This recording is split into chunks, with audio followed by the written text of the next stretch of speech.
Boa tarde a todos. É com alegria que recebemos aqui o professor, doutor, escritor, palestrante Augusto Cury, a quem desde logo agradeço por ter aceitado o convite. Ele comparece aqui gratuitamente para estar dialogando aqui conosco. Ele que é um concorrido autor, tem obras publicadas em mais de 70 países, é o escritor com o maior número de livros vendidos no Brasil na última década e que tem já feito um trabalho muito importante na área do judiciário, atuando com a Associação dos Magistrados Brasileiros, atuando exatamente nessa ideia de trazer para nós, do Poder Judiciário, uma ideia de uma convivência, de uma atuação muito mais humana nessa atividade nossa, que é uma atividade de Sísifo, e que acaba também atingindo as senhoras e senhores assessores, analistas, colaboradores, servidores, porque, por mais processos que nós tiramos das prateleiras e dos armários, e hoje são dos arquivos virtuais, não é nem mais dos arquivos físicos, mas chegam tantos outros. É um trabalho, muitas vezes, que pode levar à frustração, que pode levar à ideia de que é um trabalho que não dá resultado, ou um trabalho que não tenha solução final, um trabalho que não tenha uma significância necessária, apesar de ser da maior importância, ainda mais num Supremo Tribunal Federal. Tenho certeza que, nesta tarde, nós teremos aqui a contribuição inestimável das ideias do professor para o nosso desenvolvimento pessoal e profissional de todos nós. E, com isso, um impacto também nas atividades do próprio tribunal. Tivemos agora há pouco a oportunidade de almoçar com o professor, na companhia do ministro Fachin, que também estava presente, o ministro Gilmar. Como essa semana não tem sessão, então muitos estão fora, mas todos nós ficamos extremamente impressionados como o professor consegue, assim, nos transmitir exatamente a necessidade de nós, nesse mundo pós-moderno, no mundo da velocidade, no mundo da quantidade de informações, temos um pouco de tempo para nós mesmos e cuidarmos da nossa saúde mental. Em uma sociedade cada vez mais complexa, em que as mudanças ocorrem a uma velocidade muito maior do que no passado, o Poder Judiciário também é chamado a responder a essa velocidade. E todos nós, juízes, servidores, colaboradores, também. Nesse sentido, nós precisamos compreender o que é esse novo mundo e o desafio que se coloca para o Judiciário nesse mundo do século XXI, no mundo da pós-modernidade, que a gente ainda não sabe direito o que é, como diz Humberto Eco. A gente sabe o que foi. O que está acontecendo a gente tenta entender, mas a gente não sabe o que vai ser o resultado disso tudo. Tendo em vista que desde setembro de Temos que ter em vista que, desde setembro de 2018, professor, nós aprovamos aqui uma nova estrutura de organização interna dos setores do Supremo Tribunal Federal. A Casa vem passando por mudanças no modelo de gestão, com reflexos na rotina de trabalho de todas as unidades do tribunal e na rotina de trabalho de cada um dos servidores. Essa reestruturação incorpora o que há de mais moderno em termos de governança na administração pública, buscando tornar as unidades de trabalho mais dinâmicas e flexíveis, menos burocráticas e menos estanques, mais dialógicas, de modo a facilitar a identificação dos processos de trabalho e as responsabilidades de cada área. Nós estamos objetivando que essa nova estrutura facilite o diálogo entre as áreas e, especialmente, também entre as pessoas, que é um tema que o senhor aborda muito sobre isso, não é? A necessidade do lado humano da interação entre os seres humanos. Estou certo de que, dessa forma, conseguiremos aprimorar a prestação jurisdicional, tornando-a cada vez mais eficiente, transparente e responsável, para que o Supremo Tribunal Federal cumpra, com maior louvor, sua elevada missão de guardar a Constituição e de garantir o respeito aos direitos fundamentais, à intangibilidade do Estado Democrático de Direito, à segurança jurídica e à paz social. Nesse cenário, cada servidor do Supremo Tribunal Federal tem papel fundamental sendo todas as senhoras e os senhores uma peça-chave no enfrentamento dos desafios de hoje e do futuro. Os resultados alcançados por este tribunal são oriundos da soma das ações individuais de cada servidor. É fundamental que cada servidor do Supremo esteja engajado nos processos de mudança que devem ocorrer em um fluxo contínuo na direção de um aperfeiçoamento constante. Somente por meio da cooperação e da ação conjunta de todo o tribunal, em torno da implementação das mudanças necessárias, alcançaremos os objetivos da reestruturação. Nesse mundo das redes sociais, dos smartphones, precisamos nos conectar cada vez mais humanamente um com o outro. Precisamos convergir em convivência harmoniosa, viabilizar o diálogo e valorizar as ideias que resultem em novas práticas exigidas em um ambiente de constante e rápidas mudanças. Também precisamos nos conectar cada vez mais com nós mesmos. É preciso sintonizar-se com os próprios talentos, habilidades e criatividade. Caminhar no sentido da satisfação e realização profissional e pessoal. Nesse processo, é imprescindível o desenvolvimento da inteligência emocional, uma das principais ferramentas para uma vida pessoal e profissional saudável. Para estimular todas essas reflexões, é que convidamos o professor Dr. Augusto Cury, que nos brindará nesta tarde com uma palestra exatamente a respeito desses códigos da inteligência e de como eles podem servir de estímulo à excelência profissional e emocional num ambiente de trabalho, num ambiente pessoal, familiar e num ambiente também consigo mesmo muito mais saudável. Professor, muito obrigado. Passo a palavra a Vossa Excelência, então tem aí o tempo que quiser para nos falar a respeito de tentar resumir esses 53 livros, quantos? 53 livros publicados. Muito obrigado.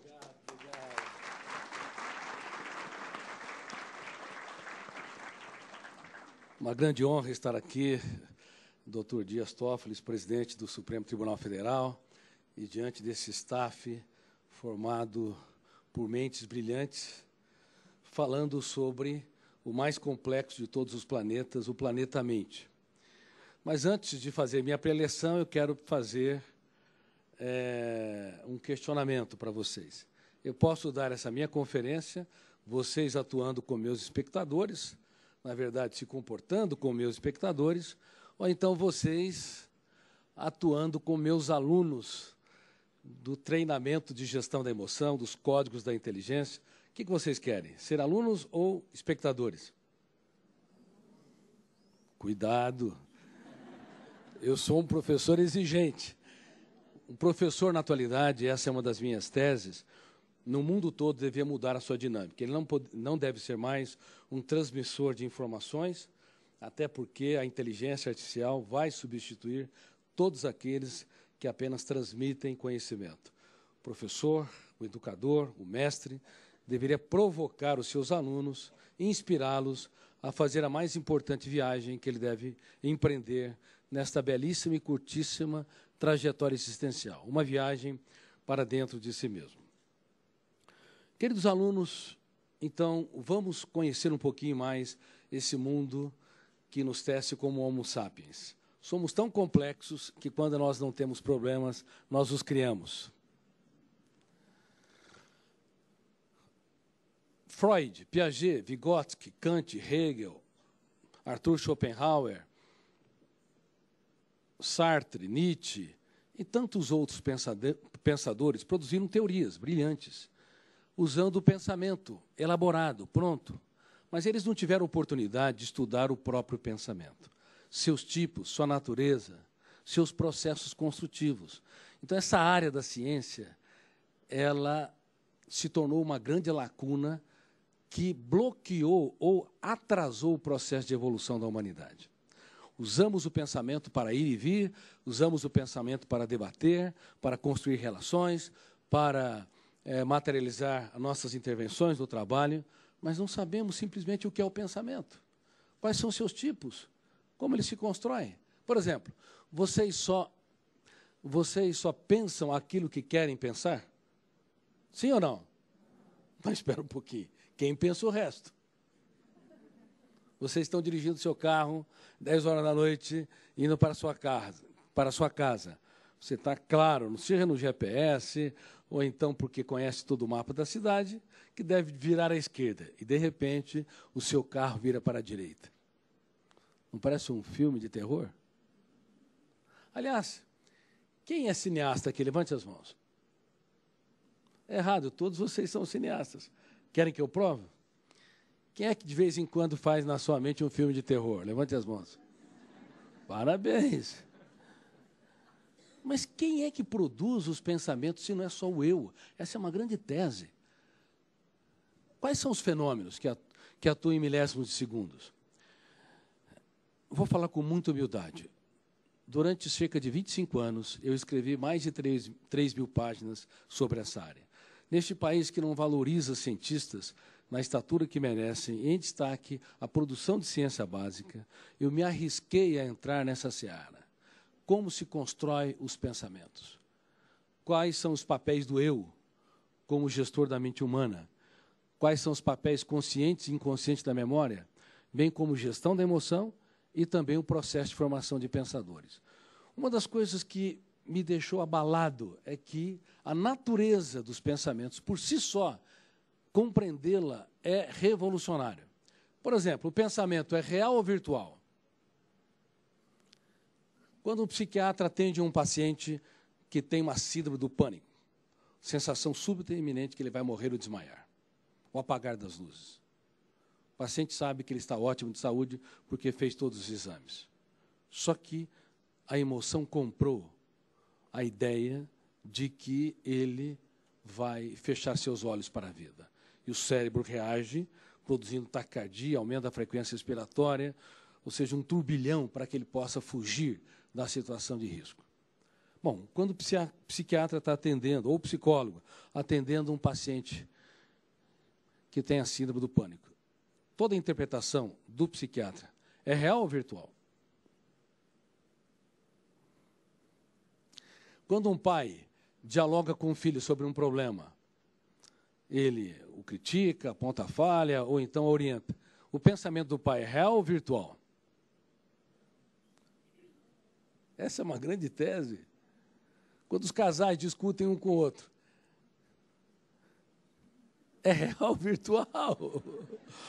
Quando vocês comem pães, quando vocês comem uma porção de pão, você come carboidrato ou proteína? Em tese. Carboidrato. Por que sabemos? Porque foi estudado. Porque nós não sabemos responder com segurança.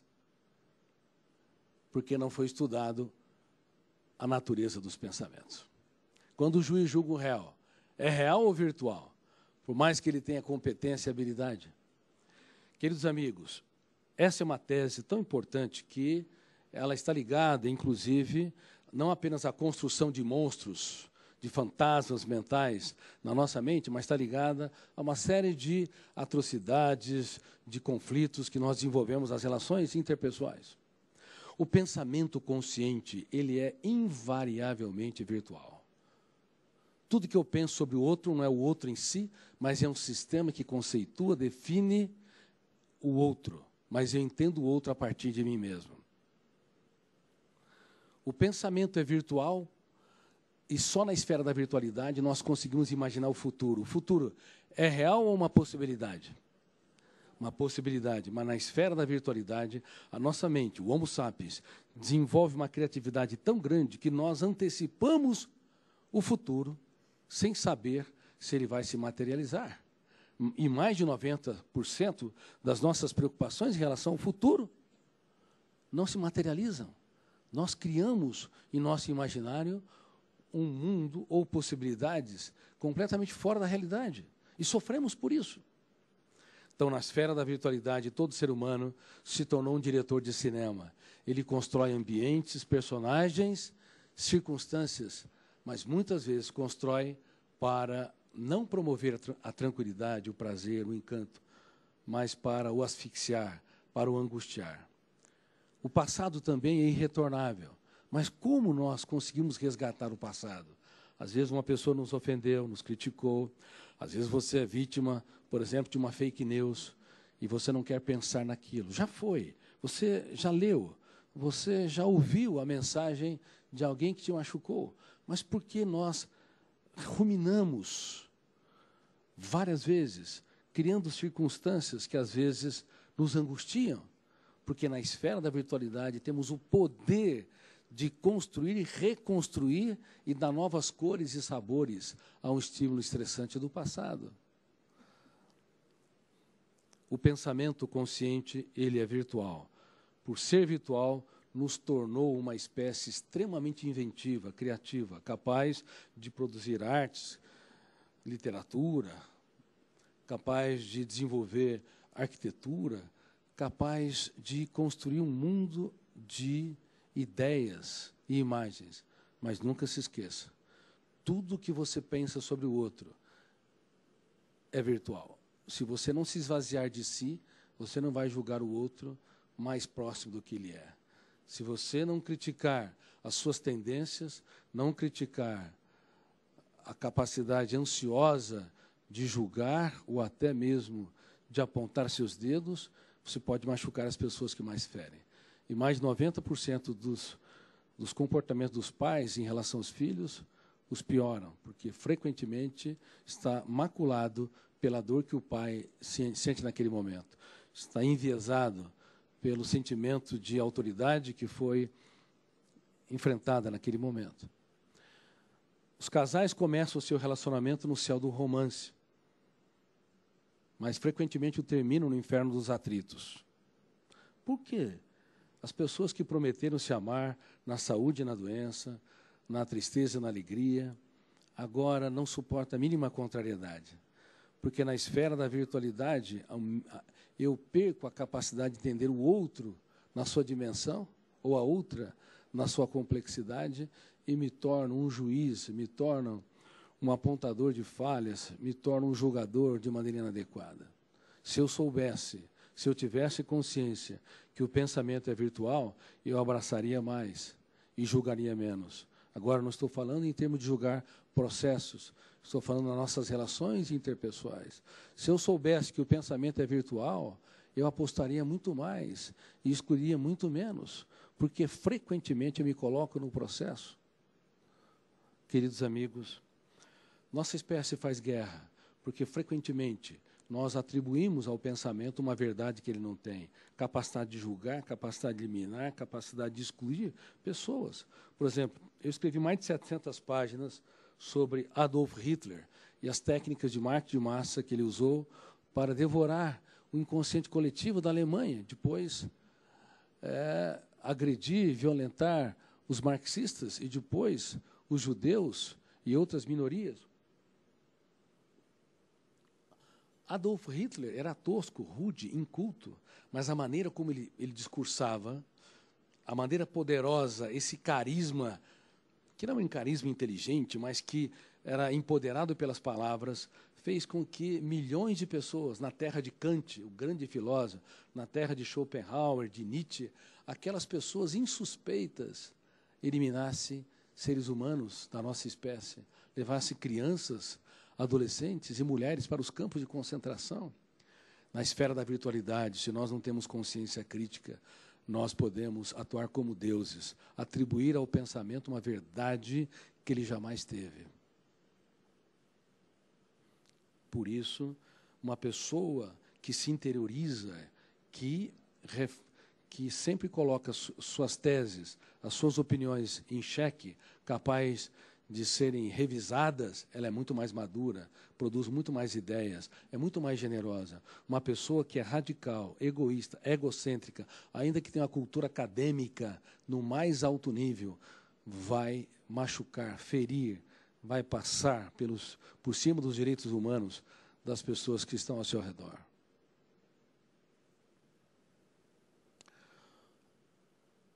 Cuidado. Na esfera da virtualidade, nós criamos nossos mais dramáticos fantasmas mentais. Certa vez, dando conferência na Romênia, para vários dos meus leitores, para médicos, professores, psicólogos, eu fiz uma brincadeira. Na Romênia, na Transilvânia, nós temos a lenda do Drácula, porque havia um homem que empalava seus inimigos, um homem violento que atribuía ao pensamento uma verdade, um inimigo.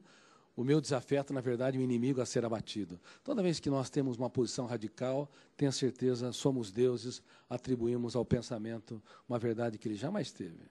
Radicalismo, egoísmo, egocentrismo, reitero, são defeitos graves da personalidade. A flexibilidade, a generosidade, a empatia, a capacidade de se colocar no lugar do outro, são características nobilíssimas de uma pessoa madura que está sempre em processo de mutação e evolução. Bom, lá na Transilvânia havia a lenda do Drácula. E eu perguntei para os meus alunos, as pessoas que participavam da minha conferência, existe Drácula fora de nós? Não, é uma lenda. Mas há Dráculas dentro de nós?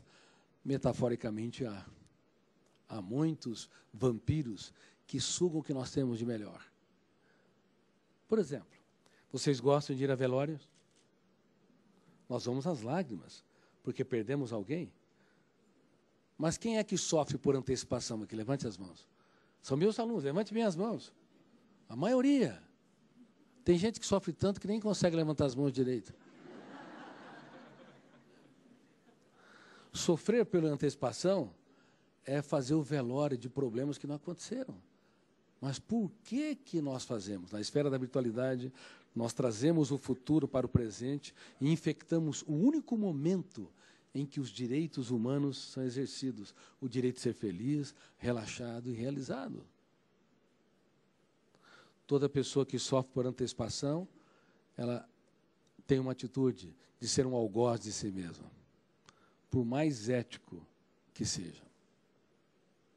Muitos cobram demais dos outros. E a maioria cobra demais de si. Quem cobra demais de si e dos outros está apto para trabalhar numa financeira, mas não para ter uma bela história de amor. Quantos aqui não cobram demais de si?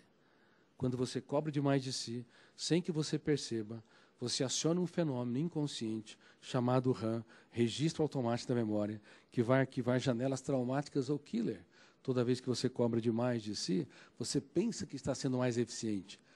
Você está sendo mais ineficiente emocionalmente, porque aumenta os níveis de tensão, bloqueia milhares de janelas ou arquivos saudáveis que impede de você dar respostas inteligentes nas situações estressantes, e toda pessoa que cobra demais de si esgota o seu cérebro e, ao mesmo tempo, abaixa o limiar para suportar frustrações. Então, cobrar demais de si é uma injustiça contra si mesmo. Queridos amigos, cobrar demais de si também é um vampiro emocional. Você quer ver um outro vampiro que suga o que nós temos de melhor? Quem tem dificuldade aqui de conviver com pessoas lentas? Levante as mãos, meus alunos. Vocês estão com vergonha do presidente?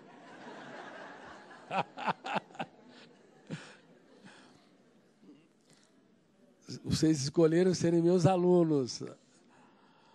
Bom, não é que as pessoas sejam lentas, é que vocês são acelerados demais. E toda pessoa acelerada ama estressar os outros.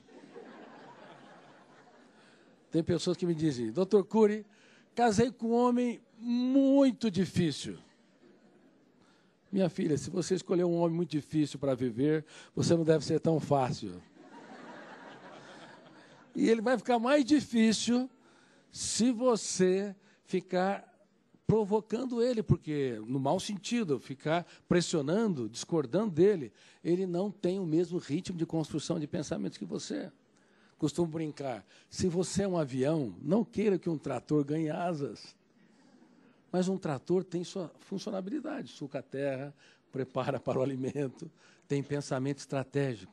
As pessoas que são diferentes de nós, muitas vezes têm habilidades incríveis que nós não percebemos. Porque nós temos a necessidade neurótica que as pessoas sejam a nossa imagem e semelhança. Tudo isso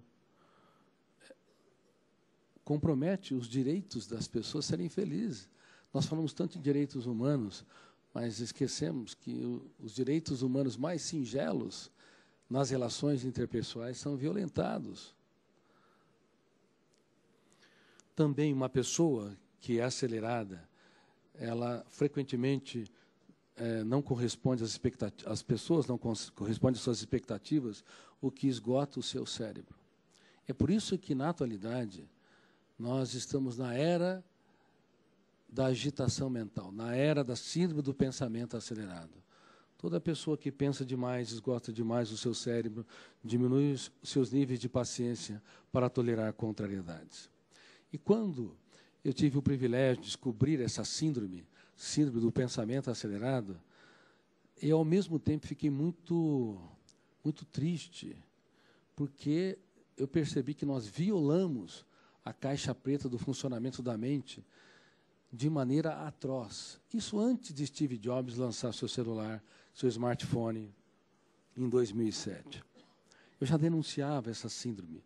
Pensar é bom, pensar com consciência crítica é ótimo, pensar demais é uma bomba contra a saúde emocional. É um vampiro emocional, é um fantasma mental metafórico.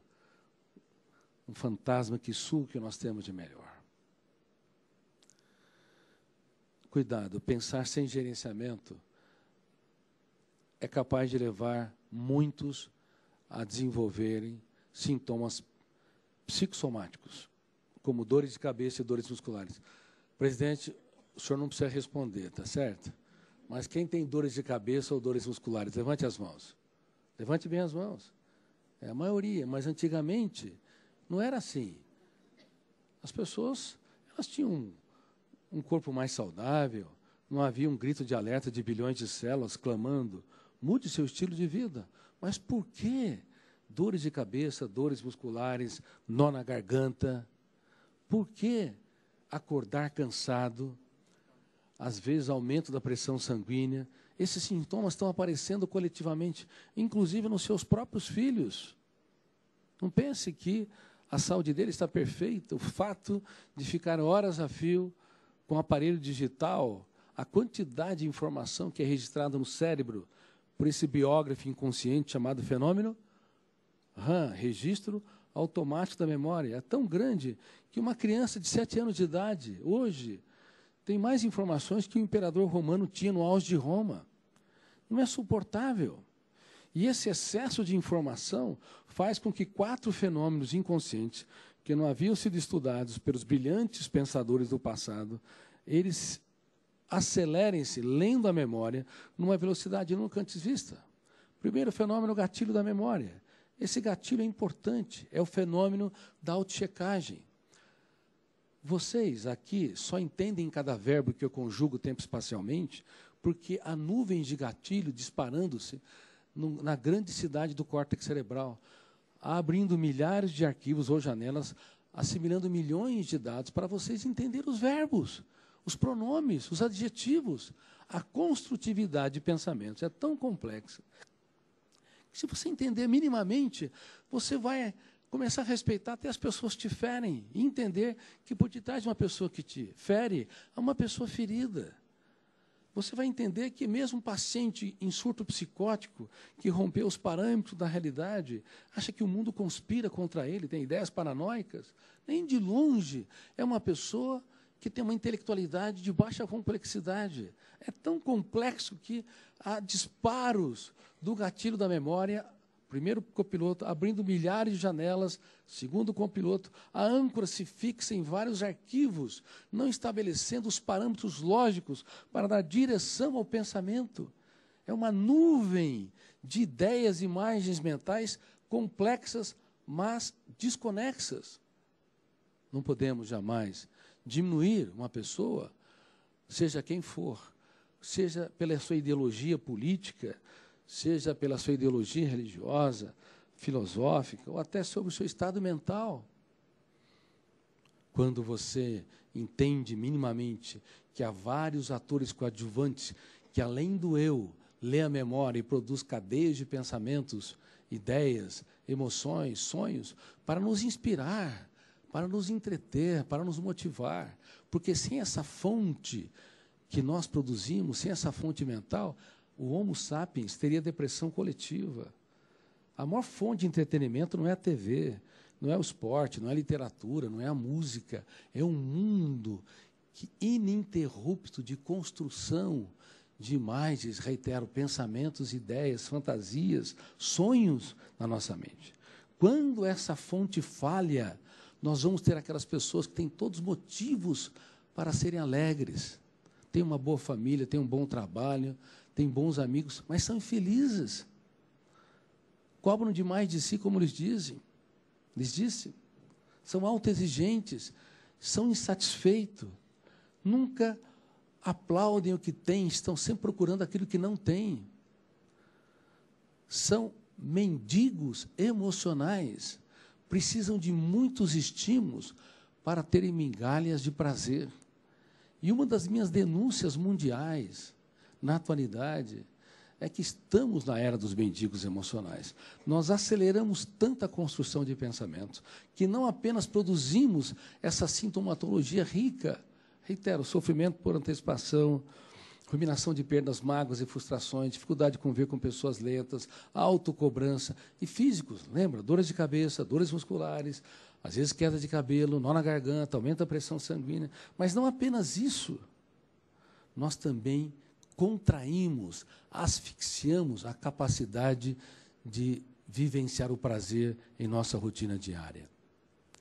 Por isso, pais que dão excesso de presente para os seus filhos, sem perceber, cometem um erro atroz, porque o biógrafo do cérebro registra cada vez mais os produtos, aumentando os níveis de exigência para ser feliz, relaxado e realizado. O que nós estamos preconizando é que pais, também casais, colaboradores e executivos, falem de vez em quando as suas lágrimas, para quem ama aprender a chorar as deles. Porque cedo ou tarde eles a chorarão. Falem de alguns momentos difíceis, até de algumas derrotas, para que eles entendam que ninguém é digno do pódio se não utilizar seus fracassos para alcançá-lo. Esse código da transferência do capital das experiências é um código da inteligência nobilíssimo. Mas aonde estão os pais? Na China? No Japão? Nos Estados Unidos? Na Europa Ocidental e Oriental? Que transferem o capital das experiências? Nós somos toscos. Criticamos, apontamos falhas, corrigimos erros, damos uma série de orientações, mas esquecemos de nos humanizar no processo. E, consequentemente, não provocamos o biógrafo do cérebro inconsciente, que atua em frações de segundo. Fenômeno RAM, a registrar janelas light, capazes de construir pontes com as pessoas com as quais amamos, com as pessoas com as quais nós nos relacionamos. Então, se você quer ser grande, você tem de se fazer pequeno. Você tem de perguntar para quem ama, aonde eu errei e não soube? Quais são os seus pesadelos, seus sonhos? O que eu posso te fazer para te tornar mais feliz? Conheça alguns capítulos cálidos da minha própria história. Porque se não faz isso, não há registro de janelas que formam plataformas que geram expressividade de características nobres da personalidade, como resiliência, a empatia, capacidade de se colocar no lugar do outro, capacidade de contemplar o belo, fazer muito das pequenas coisas. Mas nós não estamos na era da contemplação do belo. Nós estamos na era da admiração fugaz do belo, experiência rápida e fortuita. Mendigos emocionais. É triste ver mendigos sem teto, pessoas que estão desprotegidas socialmente.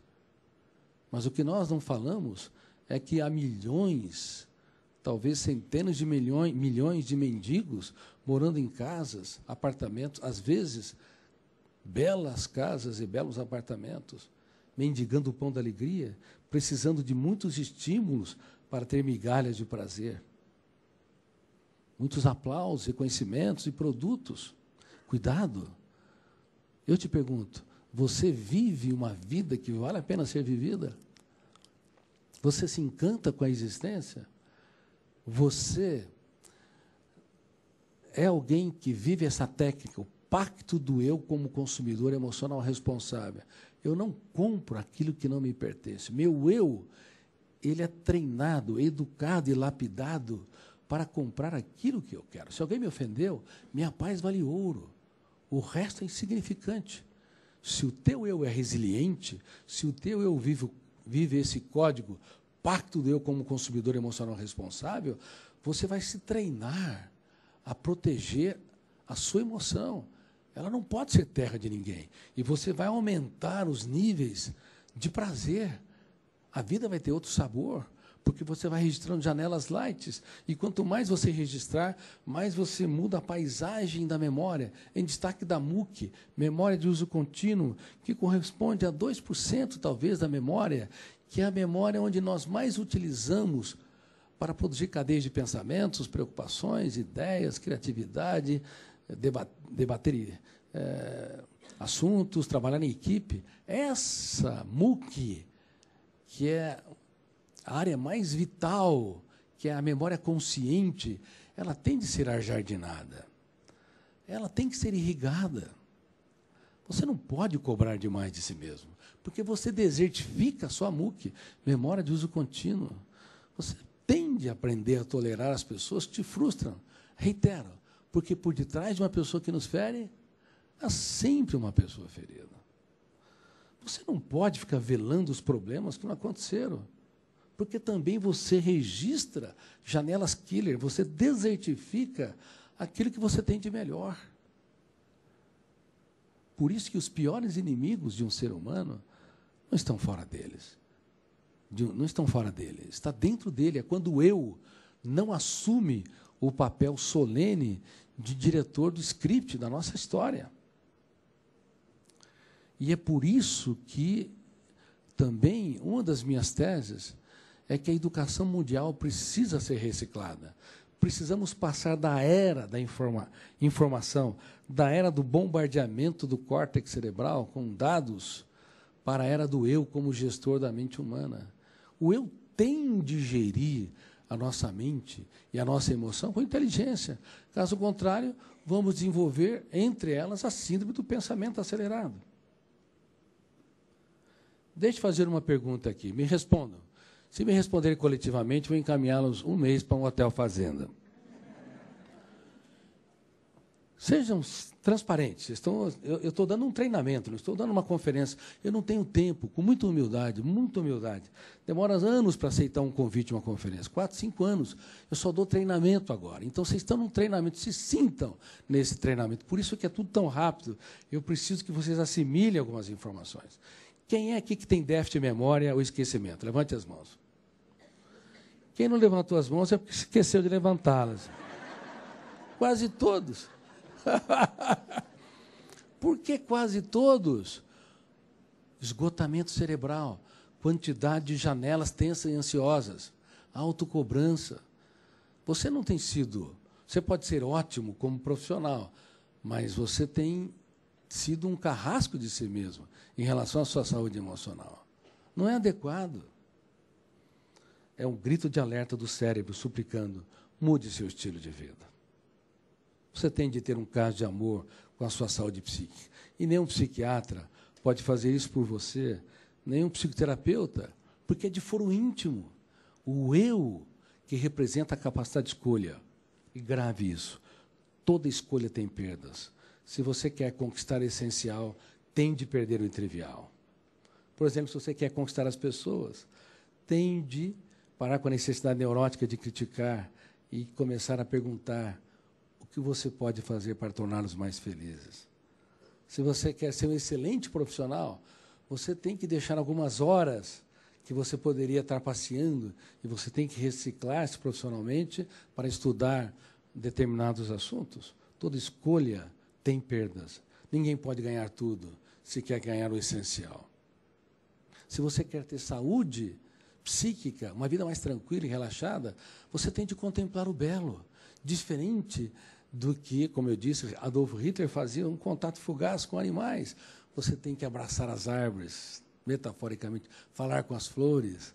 Ou seja, você tem que gastar tempo com as pequenas coisas, gastar tempo com aquilo que você ama. Quantos de nós aqui não enterramos nossos sonhos? Eles estão lá atrás, no sabor das nossas atividades. Quantos de nós aqui não ficamos plugados no celular, viciados, sem saber que a intoxicação digital, o excesso de estímulo digital mexe com o ciclo da dopamina, intensifica a experiência de prazer ou dor num dia, algo que se vivia um mês no passado. Olha, um jornal The New York Times tem mais informações numa edição do que um ser humano médio adquiria durante toda a vida. Quantas vezes nós queremos, nos entulhamos com dados, não selecionamos os dados e não conseguimos contemplar o belo. Não conseguimos penetrar em camadas mais profundas da nossa história e das pessoas que nós amamos. Nós envelhecemos precocemente no território da emoção. Qual a sua idade emocional? Não é a mesma da idade biológica. Alguns aqui têm 30, 35, 40 anos. Mas se você sofre por antecipação, mais 10 anos de idade. Você tem dificuldade de conviver com pessoas lentas? Talvez mais 15 anos de idade. Muitos aqui têm que estar num asilo emocional.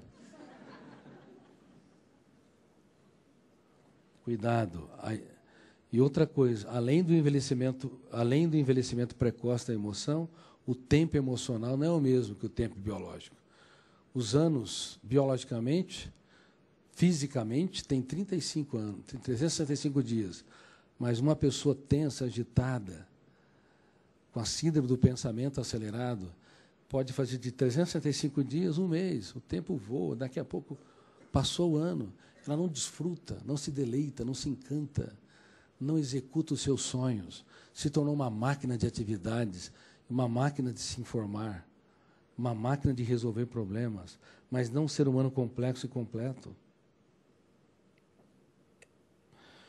Por isso, é muito importante vocês fazerem de uma semana um mês, de um mês um ano, dilatar o tempo.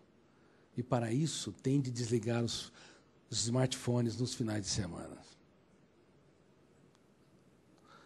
A não ser que você precisa muito para trabalhar. Se não precisa, smartphone deveria ser proibido, usado apenas como telefone, para fazer ligações. Agora, ficar plugado o dia todo, isso vicia como drogas estimulantes. Aliás, retire um smartphone de um adolescente de 15 anos. Por alguns dias, você vai ver sintomas da síndrome de abstinência, porque mexeu com o ciclo da dopamina. Irritabilidade, inquietação, humor depressivo, insônia, os sintomas de uma droga estimulante. Então, os smartphones, todos os aparelhos digitais, apesar de terem sido muito importantes para a democratização da informação, para a conexão com as pessoas, ele também trouxe consequências seríssimas. Steve Jobs não dava smartphone para os seus filhos sem controle. Ele já prenunciava algum problema. Só que ele não recomendou, porque não sabia as consequências que esse aparelho teria no córtex cerebral. Cuidado. A vida é brevíssima para se viver e dramaticamente longa para se errar. E erramos muito. Em destaque conosco. Com essa quantidade de sintomas que vocês estão vivenciando, vocês podem ser ótimos para a sociedade, ótimos para a sua profissão, mas têm sido péssimos para si. Vocês têm de revisar seu estilo de vida. E nós precisamos aprender algumas técnicas, alguns códigos da inteligência, técnicas de gestão da emoção, para ter mais qualidade de vida. Eu falei da técnica do pacto do eu como consumidor emocional responsável. Lembre-se, todos os dias você não pode e nem deve comprar aquilo que não lhe pertence. O pensamento é virtual, ok? Se o pensamento é virtual, então alguém só te ofende se o teu eu permitir. Alguém te criticou ao máximo, mas ela será estéril, essa crítica injusta, se o teu eu for autônomo. Agora, se o teu eu não for autônomo, aí vai haver um problema ligado à natureza da emoção. A emoção é real ou virtual? O pensamento é real ou virtual? E a emoção? É real. A emoção é real e ela nunca vai passar de um bebê. A emoção não amadurece por si. Quem amadurece a emoção é o eu. Ele que é o gestor. Ele tem a consciência crítica. Ele tem a capacidade de escolha. Ele pode exercer a arte da dúvida. Ele pode traçar caminhos. Só que o eu é mal formado no mundo todo, porque as escolas e as universidades não preparam o eu para ser gestor da mente humana. Tem Cambridge, Harvard, Oxford, MIT, Stanford. As pessoas preparam para exercer uma profissão. Preparam para dirigir empresas, mas não para dirigir a minha empresa. A mente humana, a única que não pode falir. Preparam para dirigir veículos, mas não o veículo da minha mente. Por isso que um olhar atravessado estraga o dia, às vezes uma crítica, uma semana, uma traição, uma vida. O eu não impugna, não discorda, não confronta, não tem um advogado de defesa no fórum da mente humana. Como temos falado, e Dr. Toffoli, no treinamento temos feitos para magistrados, estamos preocupadíssimos com o alto índice de estresse, esgotamento cerebral e transtornos emocionais dos magistrados. Alguns deles têm tirado a sua vida, porque são seres humanos, com um trabalho, uma sobrecarga de trabalho enorme, por mais que sejam pessoas estruturadas. Treinamos, através do meu instituto, gratuitamente também, assim como nós estamos fazendo com vocês, cerca de 150 juízes, recentemente, para entender o programa Você Insubstituível, uma vacina emocional contra suicídios e transtornos psíquicos. E está aqui a doutora Lavínia, gostaria que vocês a aplaudissem, ela é juíza, uma das minhas alunas.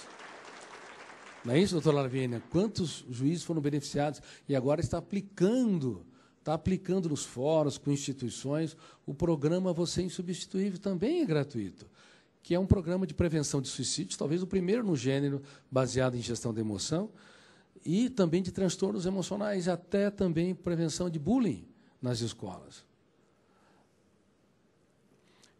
É muito importante que nós tenhamos um advogado de defesa no fórum da mente. Mas se você não se defender, se você não impugnar pensamentos perturbadores, discordar de fantasias angustiantes, sentimento de incapacidade, tenha certeza, o biógrafo do cérebro, o fenômeno RAM, vai registrar tudo que está arquivado, não pode ser mais deletado. Tente deletar uma pessoa que te machucou e te ofendeu. Sinto muito, ela vai dormir com você. A humanidade sempre usou técnicas erradas para fazer a higiene mental. Negar uma pessoa, negar um problema, rejeitar, odiar, se vingar, tudo isso faz mal ao hospedeiro, porque o biógrafo é implacável, o biógrafo do cérebro. Arquiva tudo, mas tudo que tem alto volume emocional é biografado de maneira privilegiada no centro consciente, na MUC, memória de uso contínuo, desertificando o que nós temos de melhor. Por isso, não apenas crianças e adolescentes traumatizados adoecem ao longo da vida, como Freud imaginava. Hoje nós entendemos a mente num nível de tal complexidade que, mesmo tendo tido uma infância feliz e uma adolescência preservada de estímulos estressantes, se o eu não for um bom advogado de defesa, se o eu não impugnar o lixo mental, ele é registrado, por exemplo, diante de uma humilhação pública, um vexame, uma traição, uma ruptura de romance, e assim por diante, formando núcleos duplo P, janela killer duplo P, duplo poder, poder de ser inesquecível e poder de ser lida e relida. E quanto mais lida e relida, mais é registrado de volta, formando um pilar importante na estrutura da personalidade. Então, em qualquer época podemos adoecer, se, usando a metáfora do fórum, se somos irresponsáveis em não proteger a nossa mente. E eu espero que vocês ajudem os seus pares. Aqui está gravado também esse meu treinamento. Vários deles, dos seus familiares, também sejam ajudados por entender essas ferramentas. Então, o eu, como consumidor emocional responsável, implica que você não pode comprar aquilo que não te pertence. Você não vai no supermercado e compra um alimento cheirando mal ou putrefado. Mas, todos os dias, nós compramos estímulos estressantes com uma facilidade surpreendente. Até um pai não pode ser minimamente contrariado pelo filho e que o pai se exaspera. Casais que um ou outro decepciona, aquilo vira um caos. não tem proteção, não consegue nem ver um charme nos defeitos das pessoas que nos decepcionam. Se você quiser conviver com pessoas perfeitas, mude de planeta. Porque todos nós somos imperfeitos, vivendo com pessoas imperfeitas. Tem pessoas que me dizem, doutor Cury, lembro de uma mulher que disse, me casei com um homem muito difícil. Lembra que eu disse? Aquela mulher que falou, me casei com um homem muito difícil, falei, toda vez que você criticar esse homem, você vai estimular o fenômeno RAM a registrar a janela killer. E quanto mais registra a janela killer, mais ele cristaliza aquilo que você detesta. Quem já tentou mudar alguma pessoa teimosa aqui? Levante as mãos. Parabéns, vocês já pioraram. Ninguém muda ninguém. Temos o poder de piorar os outros e não de mudá-los. Por que não temos o poder de mudar os outros? Porque o pensamento é real ou virtual, alunos? Virtual. Se é virtual, eu não consigo mudar as matrizes da memória. Então, eu posso levá-lo a ele se mudar, levá-lo a ele se reciclar, mas nunca apontando falhas, nunca expondo publicamente o erro de alguém. Aliás, é um crime. Jamais deveríamos expor publicamente o erro nem de um filho. Devemos elogiar em público e corrigir em particular. Sempre. Outra técnica importante. Falar baixo quando alguém eleva o tom de voz. Quem precisa elevar o tom de voz para ser ouvido, não construiu janelas light para se tornar grande lá dentro. É grande fora, porque é pequeno lá grande, vai ter que usar o tom de voz para se fazer ouvido, e isso é uma incoerência e uma técnica de antigestão da emoção. Fale baixo, fale de maneira branda. Você não tem necessidade, você não deve ter a necessidade neurótica de reagir pelo fenômeno bateu, levou. Ação e reação. Mesmo que te criticam, seja um pouco mais lenta. É melhor você ser criticado por ser lento do que ser alguém impulsivo. Quem é impulsivo comete muitos erros, machuca frequentemente quem mais ama. Em todas as áreas, inclusive na nossa profissão. Outra técnica importante, que é outro código da inteligência, não ser repetitivo quando vai corrigir alguém. Quem repete 2 vezes a mesma coisa quando vai corrigir alguém é um pouco chato. 3 vezes é medianamente chato. E 4 vezes? Hã? Insuportável. Tem centenas de milhões, há centenas de milhões de pais insuportáveis, maridos insuportáveis, esposas insuportáveis. Quem é honesto para dizer aqui? De vez em quando eu sou insuportável. Levante as mãos. Parabéns, parabéns. Uns 80% da plateia.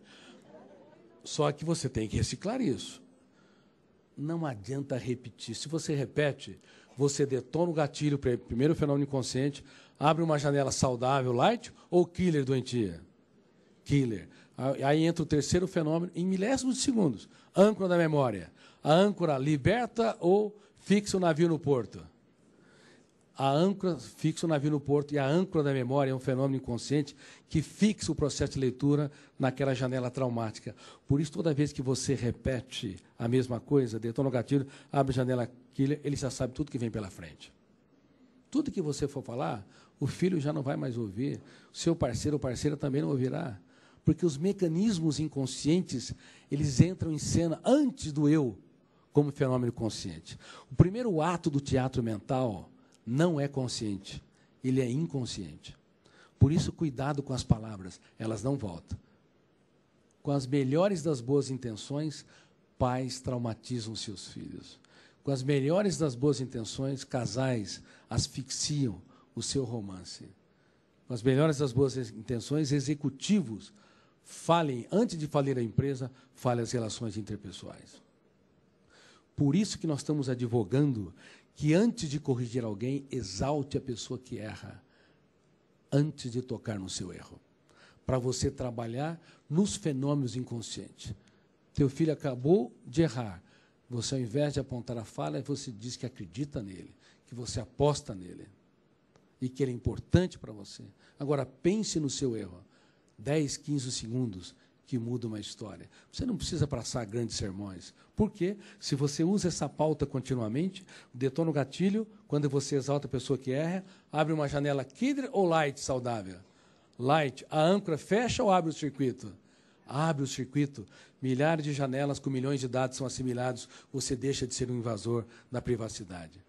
Caso contrário, se instala uma outra síndrome que eu descobri também, chamada síndrome predador-presa. Quando detona o gatilho, por apontar falhas, criticar, elevar o tom de voz, repetir a mesma coisa, abre uma janela killer, a âncora fecha o circuito, milhares de janelas não são acessadas, com milhões de dados, naquele momento o filho se sente preso, você é o predador. E é por isso que nos primeiros segundos de tensão é que se provoca os assassinatos. Pessoas que, em outra circunstância, não matariam, acabam matando. Ou as violências, violência contra a mulher, violência contra as crianças, ou a autoviolência, o suicídio. Muitas vezes ocorrem nos cálidos segundos onde uma pessoa não tem o mínimo de solidariedade para se colocar no lugar do outro, para desenvolver tolerância e para entender que o outro que é diferente de mim é um ser humano único e irrepetível. O eu frágil atua rapidamente estimulando os fenômenos inconscientes a sequestrar o psiquismo humano. Certa vez, dando um treinamento na Polícia Federal, a Polícia Federal, como vocês sabem, é uma das instituições mais respeitadas no mundo, na sua área. E eu falei para os nobres diretores, lá estava o doutor Leandro D'Aniello, como é que você tem mais condições, no foco de tensão, tirar uma arma de alguém que está apontando? Alguém apontou uma arma. Imagine, você está numa situação de alto risco. Não é infalível, mas existem técnicas que melhoram muito o desempenho da relação no foco de tensão. Se uma pessoa que está sendo agredida, ela agride de volta, mostra atenção, detona o gatilho do agressor, abre uma janela, outras janelas killer, a âncora vem, fecha o circuito, e ele se sente presa e você, o predador, ele pode atirar. Ou, ao contrário, se você se intimidar, tremular, se desesperar, detona o gatilho, abre uma janela killer do agressor, você é preso, ele é o predador, ele pode atirar. Mas se você for capaz de libertar seu imaginário e surpreender, por exemplo, dizendo, por detrás dessa pessoa que tem uma arma, tem um ser humano que passou por dores, perdas e frustrações, e eu te respeito, não apenas pela arma que você empunha, mas pelo ser humano que você é. Se você tiver condições, de alguma forma, surpreendê-lo, desarmá-lo de dentro para fora, então é muito mais provável ele não atirar em você. Me lembro que, certa vez, tinha uma mulher que, já na lua de mel, o marido puxou uma arma para ela. Eu fiz cerca de 20 mil sessões de psicoterapia e atendimentos psiquiátricos, muitos casos graves. E nesses intervalos todos, finais de semana, entre os intervalos, feriados, eu escrevi a teoria da inteligência multifocal. Bom, esse é um caso também que me ensinou muito, que eu já tinha praticado várias ferramentas e entendido. E ensinou porque também pude colocar em prática ferramentas nos focos de tensão, ferramentas de gestão da emoção. 15 anos depois, ela totalmente subjugada, não tinha liberdade para nada, era um homem violento, considerado um sociopata, portanto, ela me procurou, escondida, e eu pude ajudá-la, e ela trabalhou o seu eu como autor da própria história, começou a desenvolver consciência crítica, proteger a sua emoção, começou a impugnar ideias perturbadoras e deu um salto. Claro, ela confrontou-se com o seu marido e estava fazendo as suas escolhas. E o marido, desesperado, queria saber o que estava acontecendo com a sua esposa, vigiou-a e viu que ela saiu do meu consultório. Após ela sair, ele não teve dúvida. Entrou, bateu a porta do meu consultório, sentou na minha frente e puxou uma arma. Ele falou assim: eu mato quem passar pelo meu caminho e mato até os meus filhos, se for necessário. Veja aonde chega a violência, e a violência contra as mulheres. O que vocês fariam num momento desse? Cuidado. Veja bem, qualquer situação, se eu me intimidasse, ele poderia atirar. E se eu enfrentasse, se eu me intimidasse, eu era presa, ele o predador. Se eu agredisse, ele era o predador e eu a presa. Porque em toda circunstância o circuito da memória iria se fechar. Então eu olhei para ele, bem nos olhos. Ele disse: como pode uma pessoa tão inteligente como o senhor precisar de uma arma para expressar as suas ideias? Ele não sabia se eu ofendi ou se eu elogiei ele. Ele empunhou, guardou a arma e começou a chorar. E a partir daí se abriu. E eu fiz terapia de casal em ambos. E ele deu um salto sem precedente. Cuidado. Esse mesmo mecanismo, síndrome predador-presa, está nos momentos mais insuspeitos. A maneira como você reage vai detonar o gatilho e abrir janelas killers. Ou então abrirão janelas lights. Abrirão janelas que evocará que você não é um invasor de privacidade. Você não é uma pessoa entediante, agressiva. Você é um ser humano que está abraçando, apoiando e promovendo o que elas têm de melhor. Por isso, que 5 segundos pode mudar uma história para o bem ou para o mal, lá nos solos do inconsciente. Outra técnica muito importante para a prevenção de transtornos emocionais e desenvolvimento da inteligência global é a técnica do DCD. Duvidar, criticar e determinar. Veja bem, como eu atendia casos graves, eu sabia que uma pessoa não ia ter uma crise de pânico no meu consultório. Era raro. Era fora do ambiente de consultório que as crises aconteceriam. Era ali, no ambiente social, que as pessoas vivenciariam a intensificação do seu humor depressivo ou os sintomas psicossomáticos mais exacerbados. Então, eu tinha que levar lá técnica para que ele pudesse ser protagonistas, para que eles pudessem serem protagonistas no foco de tensão. Então, uma das técnicas importantes que eu desenvolvi foi a técnica do DCD. Duvidar, criticar e determinar. A dúvida é o princípio da sabedoria na filosofia.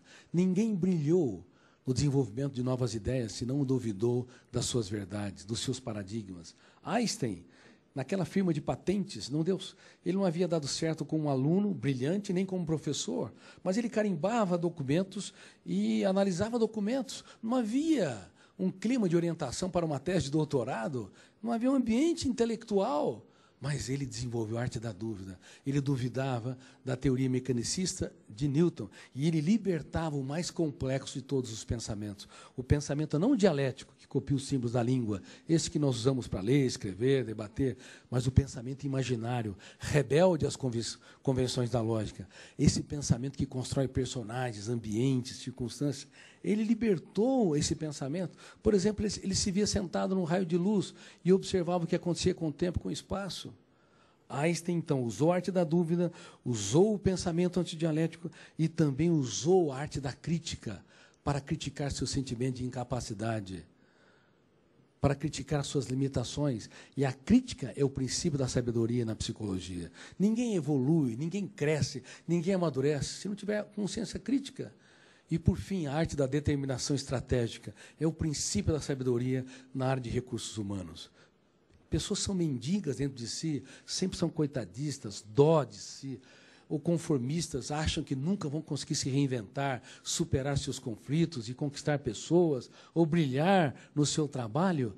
Elas têm uma atitude de autocomiseração e uma emoção doente, frágil, ama pessoas que se portam como mendigos, mas uma emoção saudável, flexível, ama pessoas que se portam com determinação. Eu sei onde eu quero chegar.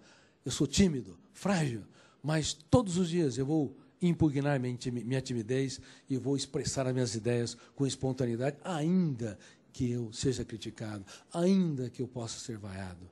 Eu quero ser fiel à minha consciência antes de ser fiel aos outros, à sociedade. Então, a técnica do DCD, duvidar, criticar e determinar, foi usada intuitivamente por Freud, por Einstein, por Kant, por Hegel, por todos os pensadores, por Agostinho.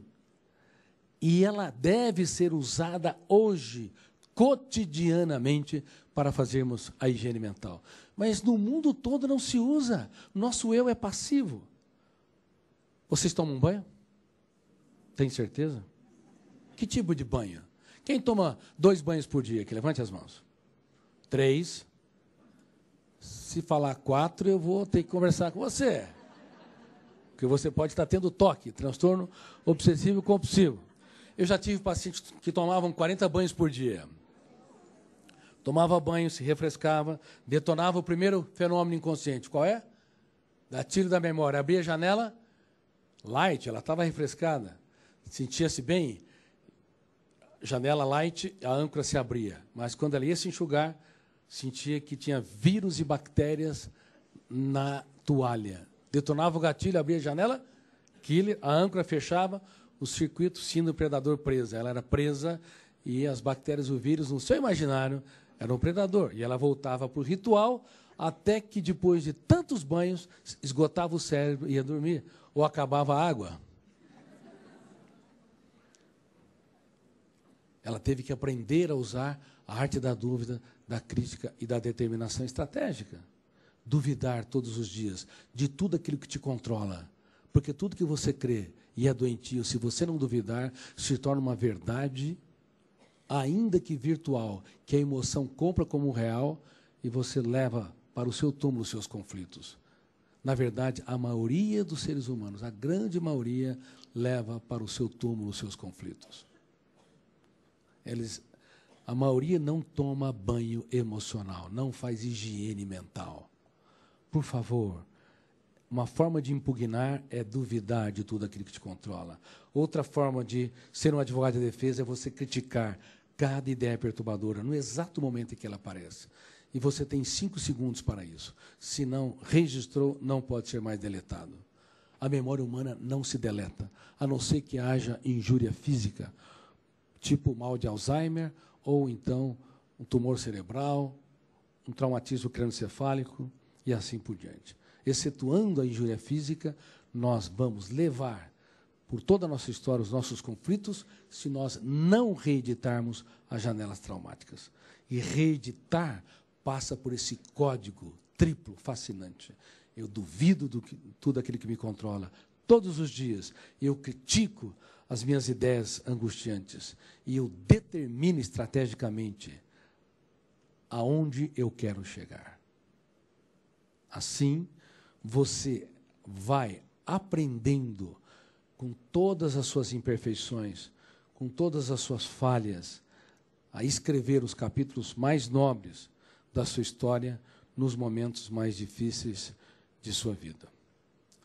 Outra técnica importante, elogiar 3 vezes por dia quem nós amamos.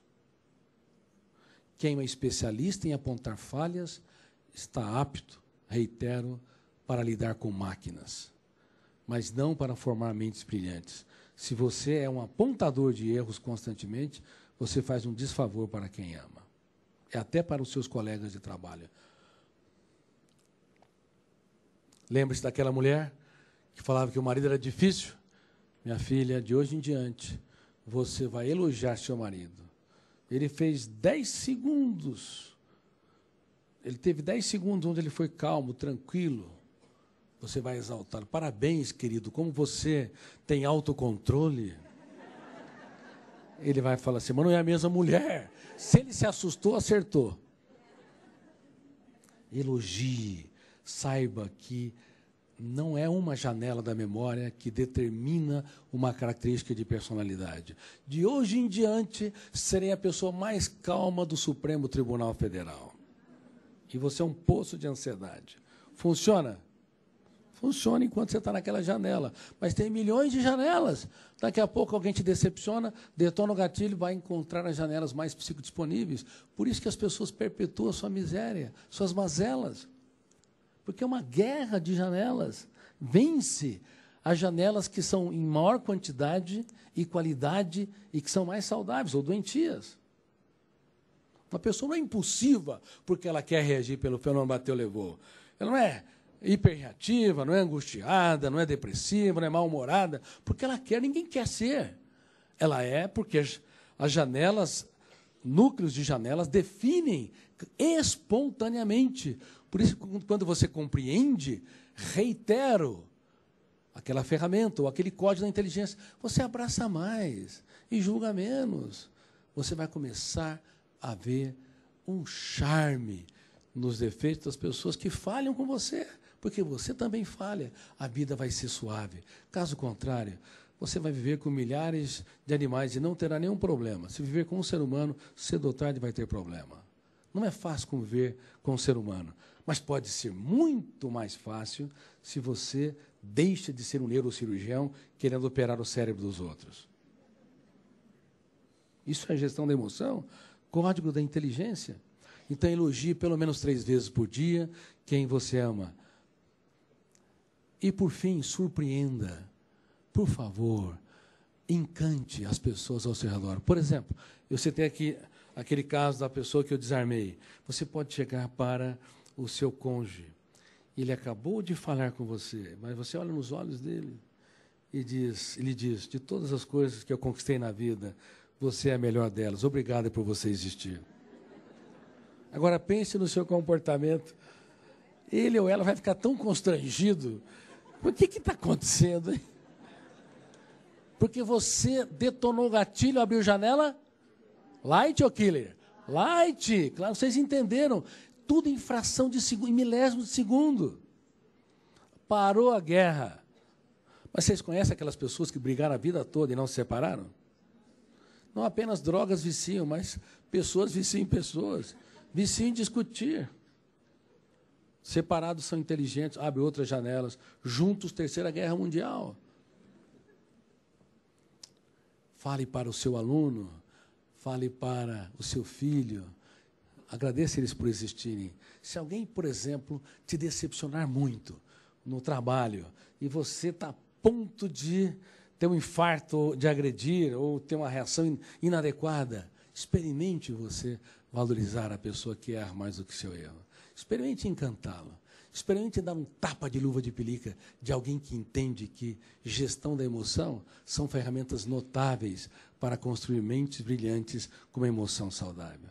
Você vai ver que por detrás de cada ser humano há um mundo a ser explorado. Você vai se comportar como um garimpeiro de ouro.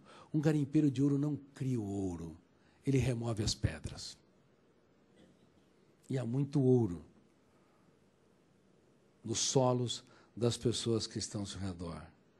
E você vai aprender cada vez mais a se tornar um ser humano que inspira, que promove, que faz toda a diferença nas relações interpessoais. Diga para elas, obrigado por existir. Aliás, eu vou pedir uma coisa para vocês. Dê um abraço em você. Dê um abraço em você. Dê um abraço em você. Poxa, tem muitos homens que nunca se abraçaram. Dê um abraço em você. E diga, eu te estresso. Te causo muitos problemas. Mas eu vou ter um caso de amor com a minha saúde emocional. Obrigado por eu existir. Vocês agradeceram por vocês existirem, serem únicos no teatro da existência? As pessoas não contemplam o belo, precisam de muito para sentir pouco. São miseráveis. Quem faz pouco do muito é miserável. Quem faz muito das pequenas coisas é uma pessoa verdadeiramente rica. E eu espero que vocês sejam ricos, emocionais, e também estimulam as pessoas a serem ricos no único lugar que é inadmissível ser um miserável, um paupérrimo. Muito obrigado por vocês existirem. Muito obrigado.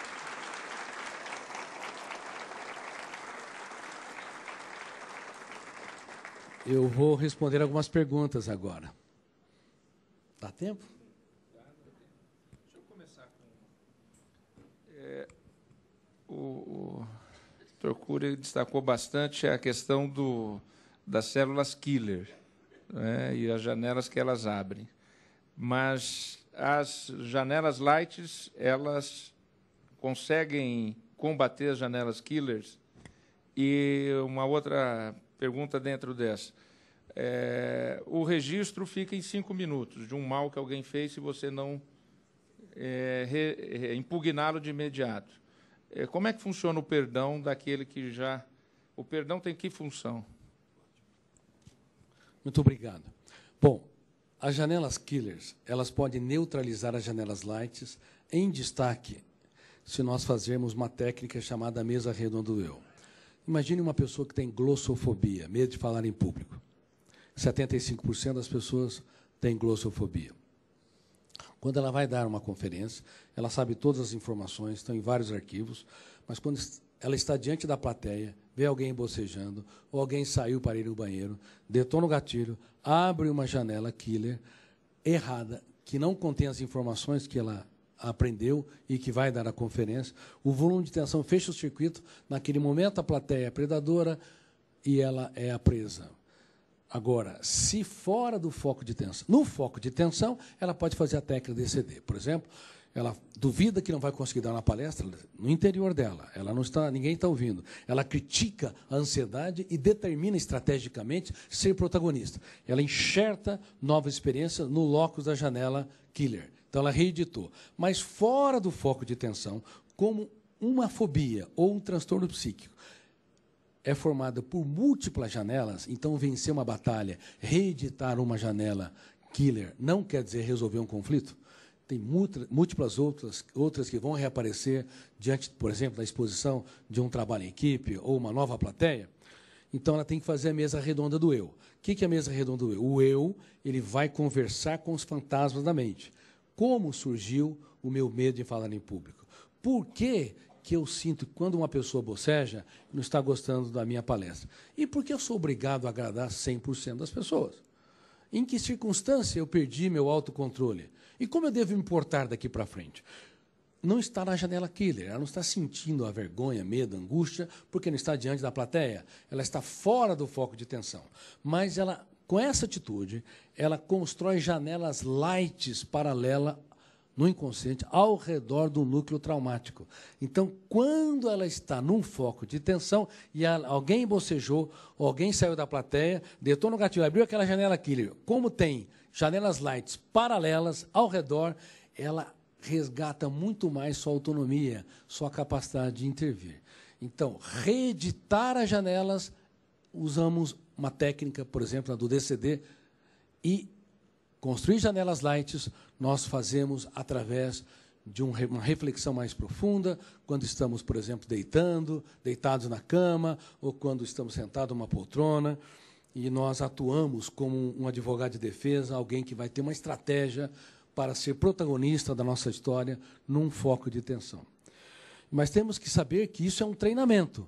Reitero, numa vez que você reeditou ou construiu janelas lights, é possível que você repita o mesmo erro, experimente o mesmo vexame, mas você tem que saber que, em qualquer circunstância, jamais você deve desistir de dirigir seu próprio script. É através de um treinamento contínuo, ao longo de 6 meses a 2 anos, que nós conseguimos mais proeminência para dirigir o nosso script e não ser um espectador passivo, para ser um ator principal e não ser um servo das nossas mazelas e misérias. Entendeu? Muito obrigado.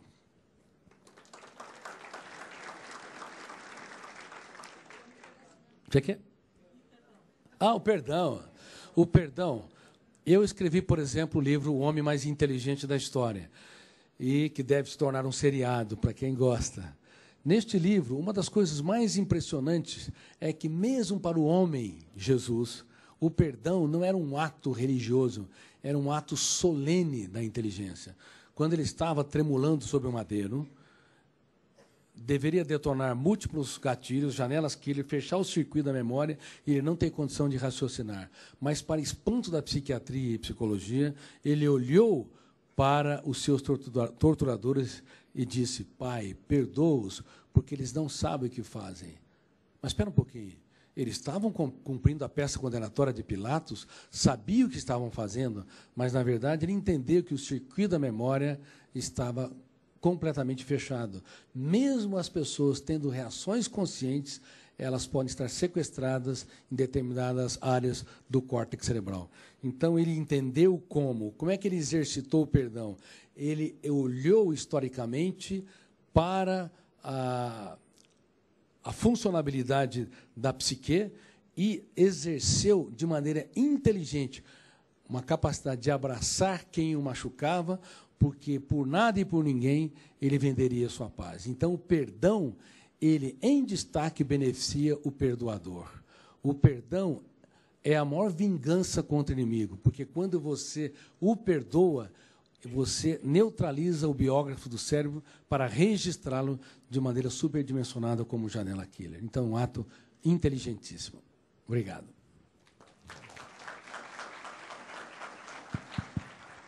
Professor, sou Evandro Gama. Eu já leio há algum tempo os seus livros. Nunca tinha tido a oportunidade de assisti-lo pessoalmente. Parabéns pela palestra. Me interessa muito... O senhor, inclusive, já foi... Acho que os primeiros livros que o senhor escreveu foi sobre Cristo, né?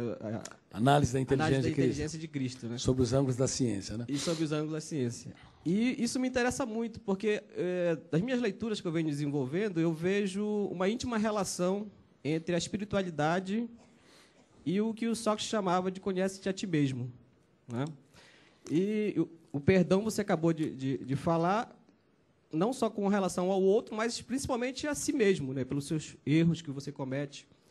E eu queria que o senhor construísse um pouco mais sobre essa relação espiritualidade e o controle psicológico, o controle da emoção das pessoas. O quanto, por exemplo, às vezes você não dominar as técnicas que o senhor acabou de nos colocar, mas ser um profundo espiritualista no sentido de conhecer as leis do Evangelho, o que Cristo pregava, em que isso ajuda muito, e quando você alia ainda as suas técnicas, isso ainda dá uma explosão muito mais interessante para a gente. Muito obrigado pela sua pergunta. Bom, eu não sou especialista em espiritualidade.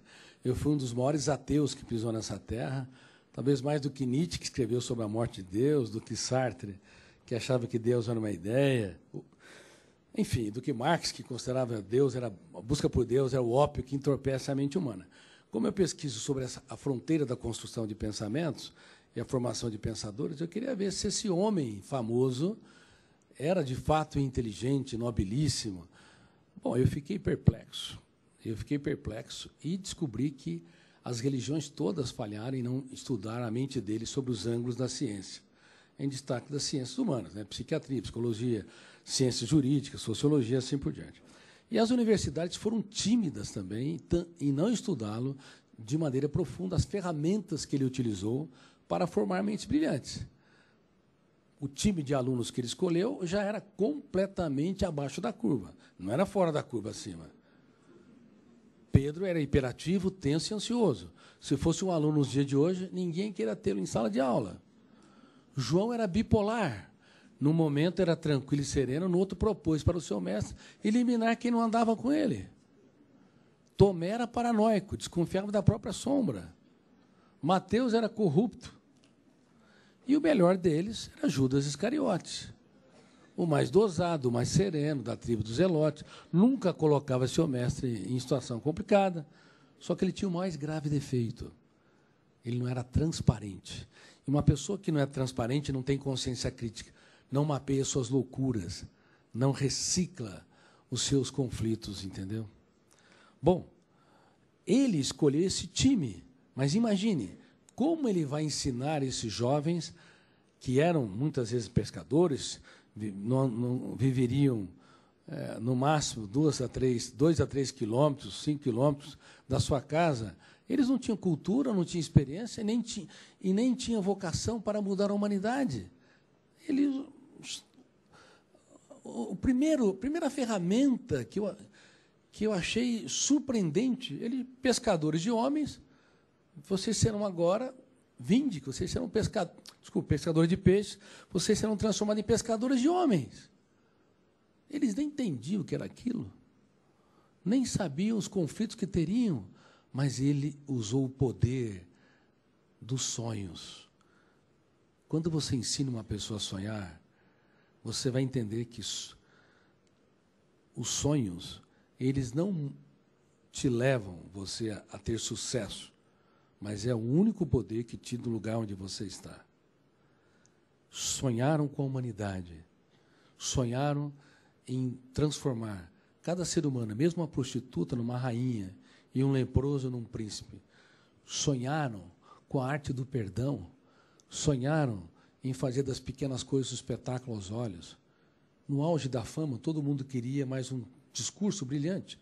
E, de repente, ele olhou para umas flores, todo mundo queria ver o que ele via, mas não conseguia enxergar nada. Aí ele falou assim, olha, o segredo da felicidade se encontra nas coisas simples e anônimas. Olhar os lírios dos campos. Veja como os alunos que achavam que estavam seguindo um super-herói, eles voltavam do céu para a terra constantemente. E ele fez uma crítica ao rei Salomão. Vocês já ouviram falar do rei Salomão? Ele quis dizer, olha, esse rei tinha centenas de costureiros, ele estava no centro da evidência social, mas nem Salomão se vestiu como um deles. Sabe por quê? Salomão não contemplava o belo, ele teve depressão gravíssima. Se você for ver alguns escritos dele, por exemplo, tudo é vaidade, vaidade das vaidades. Bonito, poético, mas de uma pessoa que perdeu o encanto pela vida, que não conseguia mais reescrever a sua história. O poder, aliás, eu tenho falado para muitas celebridades que eu treino, cuidado, você foi enganado. O segredo da felicidade se encontra em coisas anônimas. A emoção é democrática, ter não é ser. Se você não souber fazer das pequenas coisas um show, o excesso de aplauso, de reconhecimento, pode fazer com que, inconscientemente, registre tantas janelas que aumenta o nível de exigência para você ser feliz. Aí, o risco de ter depressão, vazio existencial, automutilação, angústia é muito grande. Então, ele estava sempre treinando aqueles jovens conflitantes que tinham necessidade neurótica de poder a usar ferramentas de gestão da emoção para entender que rico é aquele que faz muito das pequenas coisas. E reitero, pobre é aquele que faz pouco do muito. Assim, ele desenvolveu inteligência saturada de códigos e de gestão da emoção. Mas, sinceramente, hoje, milhões de religiosos estão desenvolvendo depressão, estão desenvolvendo uma série de transtornos, estão se suicidando, há pastores suicidando, há padres suicidando, há muita gente desistindo de viver porque esqueceu das ferramentas notáveis que ele utilizou, que são preventivas, não é nem espiritual, são preventivas nos 3 anos e meio que ele andou com os seus alunos. Se nós não aprendermos essas ferramentas, a religião pode se tornar uma fonte de doenças mentais e não uma fonte de saúde emocional. E é por isso, quando eu, raramente, nas minhas oportunidades, falo com líderes de todas as religiões, eu sempre digo, vocês são humanos. Vocês têm de escrever capítulos nobres em dias tristes, mas não se interiorizar, não mapear suas loucuras e seus erros e não dialogar sobre elas é um erro atroz. E só para encerrar, no Getsemane, horas antes de ele ser preso, ele suou sangue, um caso raríssimo na medicina. Só no extremo estresse cerebral, um ser humano é capaz de liberar hemácias para o suor. Ele se estressou ao máximo, porque tinha que se preparar para o outro dia, com lucidez, altruísmo, solidariedade, quando o corpo dele tremulava. Freud baniu da família psicanalítica quem criticou em relação à teoria da sexualidade. Einstein internou um filho no manicômio e o visitou só uma vez, mas aquele homem tinha que abraçar os que o machucavam, tinha que apostar naqueles que o zombavam e o feriam. Então, preparar-se para suportar o insuportável sob o ângulo das ciências humanas era surpreendente. Bom, ele suou sangue, deprimiu-se naquele momento e chamou 3 alunos, Pedro, Tiago e João, e ele contou para eles sobre sua dor. Ele poderia ter escondido. E eu me perguntava, que homem é este que, no auge da fama, que deveria esconder as suas angústias, suas lágrimas, as suas mazelas emocionais, teve a coragem de comunicá-las e comunicar para pessoas que queriam abandoná-lo e negá-lo? É que ele viveu essa tese. Nunca alguém tão grande se fez tão pequeno para tornar os pequenos grandes.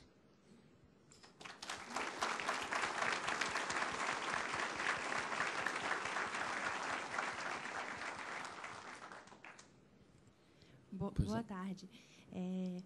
Eu estou muito ansiosa de encontrar o senhor, que eu leio muitos dos seus livros, porque eu tenho vou compartilhar aqui com todo mundo, que é um problema pessoal meu, mas de muita gente. E que, na minha vida, é uma coisa muito pesada. Eu sou esposa de piloto, mas eu tenho pânico de avião, de andar de avião. E eu não consigo acabar com esse meu pânico. Eu até li os seus livros e tudo, mas eu gostaria de perguntar para o senhor se essa sua técnica de duvidar, criticar e definir é por meio dela que eu posso conseguir, né? Porque isso, na minha vida, é um problema diário, cotidiano. É um problema que, para ele, é ridículo, porque ele todo dia anda, né? Voa, pilota o avião. E eu, quando entro num avião, eu entro em desespero. Então, eu não sei o que fazer. Eu já tentei de várias formas, ler várias coisas, mas quando eu piso no avião, minha janela killer já ativa. Para o senhor ter uma noção. Entendeu. Detona o gatilho, abre a janela killer mais rápido que o avião, né? Mais rápido que o avião. Inclusive, tem aqui em Taguatinga, não sei se é uma cidade satélite aqui próxima, tem um avião que fica no chão, uma carcaça de avião. E ele já me levou lá para a gente ver o avião. Eu entrei dentro do avião no chão e tive medo. Você vê como é que a mente humana é complexa, né? Ela não é lógica, porque o primeiro ato do teatro mental, vocês já viram, vocês já entenderam. É consciente ou inconsciente? O primeiro ato é sempre inconsciente. E dependendo dos copilotos da mente humana, pega o manche da psique e o piloto, nosso eu, vai para os bancos de passageiro. Então, veja bem, a técnica do DCD ela é preventiva. Você tem de fazer com emoção, porque se não tiver emoção, você não consegue registrar janelas da memória. Aí eu duvido que não terei medo de avião. Não. Você tem de fazer com muita emoção. Eu duvido que não terei, porque a dúvida é o princípio da sabedoria. Se não for verdadeiro, você não provoca o biógrafo a registrar janelas lights ou reeditar janelas killers. Eu critico essa minha ansiedade. E eu determino ser protagonista, líder de mim mesmo, neste foco de tensão. Isso quando você está lá na aeronave. Você está ali, você vai duvidar, vai criticar. E aquelas turbulências que você vive, às vezes você pode estar tranquila, conseguiu fazer a técnica do DCD, mas quando surge uma turbulência céu claro, como eu falei, não é uma janela killer que gera um transtorno, são múltiplas janelas. E as pessoas desanimam porque elas recaem com frequência, entendeu? Você já deve ter entrado no avião, sentiu mais segura, né? Não é verdade? E teve outras situações que você entrou em estado de pânico, mas não é porque você não reeditou aquelas janelas. Assim como um verão é formado por muitas andorinhas, um transtorno é formado por múltiplas janelas. Você deve continuar exercendo a técnica do DCD. E, fora do foco de tensão, fora do avião, você faz a mesa redonda. Você recorda os momentos em que você entrou em desespero, angústia, ansiedade e começa a bombardear-se de perguntas. Como? Por quê? Em que circunstância? Será que eu vou morrer mesmo? Isso não é uma invenção do meu imaginário? O pensamento é virtual. Eu não estou construindo meus monstros. Eu exijo ser um advogado de defesa nos focos de tensão. Liberta a sua capacidade de perguntar. Atue, intervenha, impugne. com muita emoção. Se você o fizer, você vai ver que não é difícil, porque você vai construir janelas light paralelas. Quando estiver no foco de tensão, é muito mais fácil fazer o DCD para reeditar. E se porventura você recair, você vai ter que se abraçar e não falar, voltou tudo de novo, porque aí você retroalimenta, formando novas janelas a partir de um eu omisso que volta para o banco de passageiros, entendeu? Então, tenha certeza, se você praticar essas técnicas, elas te ajudam muito. Claro, se você sente que causa muitos sintomas, procure um psiquiatra e um psicólogo de bom nível, se isso te causa, se te causa muito transtorno. Porque essas técnicas não substituem o tratamento psiquiátrico e psicoterapêutico, embora são técnicas poderosas de prevenção que você nem imagina se você exercitar.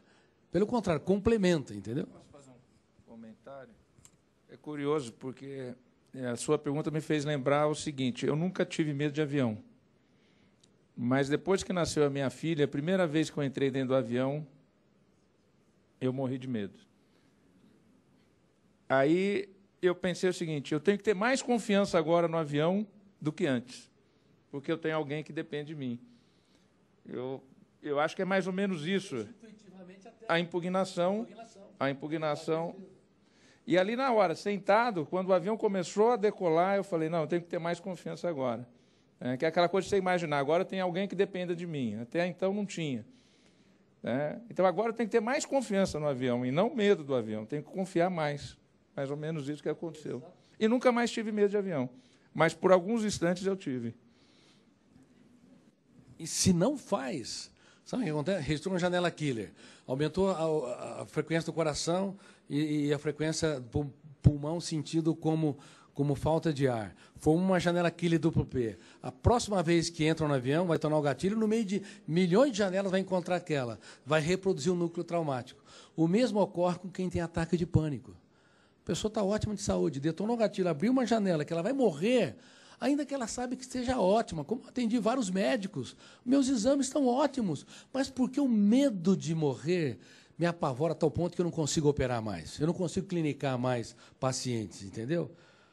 Porque o eu não impugnou, não discordou. Você fez, Dr. Toffoli, intuitivamente. Agora nós temos técnica para dar até uma turbinada na intuição. Da impugnação. Eu duvido, eu critico, eu determino a não ser escravo. Você vai usar a sua própria capacidade intelectual para desenvolver essa técnica de gestão da emoção. Se nós, como fazemos no programa Escola da Inteligência, nós desenvolvemos um programa, que talvez é pioneiro mundial, primeiro programa de gestão da emoção para criança e adolescente, a partir de 3 anos de idade, até o ensino médio, chamado Escola da Inteligência. Tem alguém aqui cujo filho está na Escola da Inteligência? Você não vê como é que os filhos são muito mais dinâmicos? Ele mostra para você o que aprende? Eles estão aprendendo técnica do DCD. E se vocês ensinarem os seus filhos, independente de estarem no programa ou não, vocês vão perceber que eles vão ter muito mais ferramentas para se reinventar nos focos de tensão. Caso contrário, a nossa mente é terra de ninguém. É muito mais fácil ser traumatizado do que nós imaginamos. E, como eu disse, nós desenvolvemos o programa Você Insubstituível, www.vocêinsubstituível.com.br, que é um programa de prevenção de suicídios e transtornos emocionais. E eu espero que o STF aqui também seja embaixador desse programa completamente gratuito. Lá tem várias ferramentas que complementam tudo o que nós dissemos. Não tenham medo da vida. Não há céu sem tempestades, não há caminho sem acidentes. Tenho medo, sim, de não vivê-la pilotando a aeronave mental.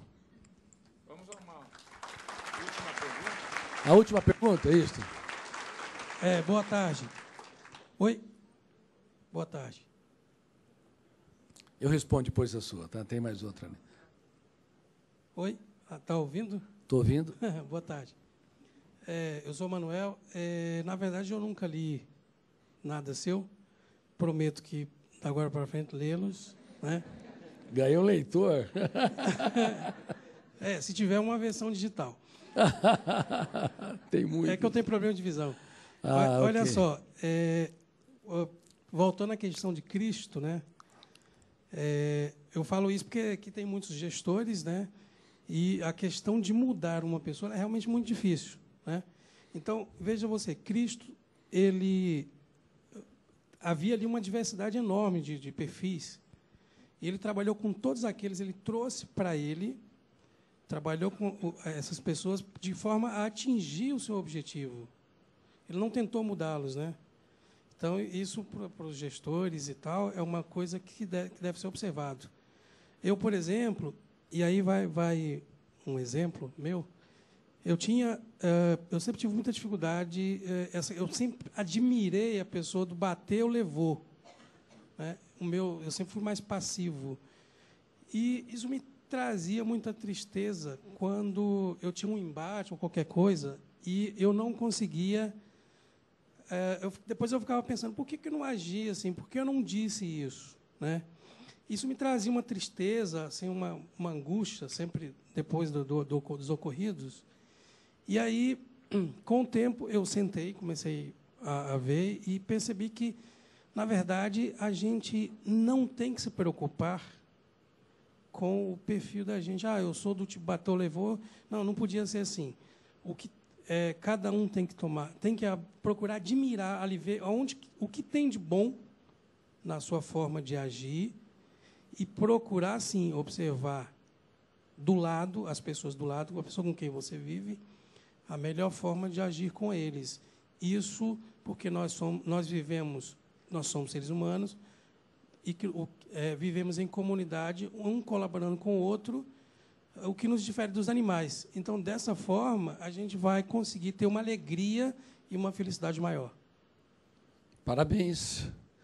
Tem pessoas que me dizem, vou brincar aqui, Dr. Cury, eu nunca levo desaforo para casa. Claro, você é desequilibrado. Você nunca vai levar desaforo. Você tem razão.